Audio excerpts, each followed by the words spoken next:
عايز حاجه تبقى لك يا عم انت جاي تنام عندنا هنا يا حاج. حاج مين يا عم وبتاع مين بعد هنا في وسط المحل كده 5 بس.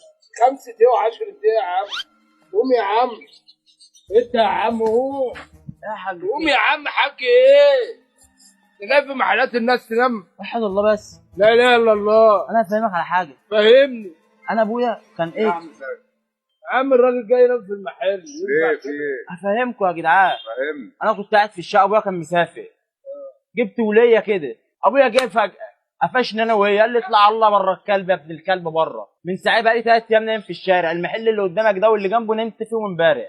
النهارده 5 عندكم اقفلهم والصبح تعالوا صحوني. لا بره يلا تعالى بس قوم ايه هنا ايه مش بتقول بتنام في الشارع؟ لا في المحل وبيقفل عليا بقفل عليك كمان. والصبح همشي. تعالى في سجان الكلاب يا باشا. في ايه؟ سجان الكلاب. مين ده؟ احمد سكان بس هقول لك على حاجه بس حلوه قوي كده.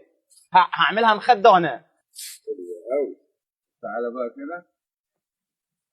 في واحد الله بس طب واحد الله بس هقوم بقى اقول لك على حاجه انا بقى اقوم لك انا بقى خلي بالك انا ما ببقاش على حاجه. قوم يا عم طب ثواني يا حاج عايز هفهمك. ايه طب اسمعني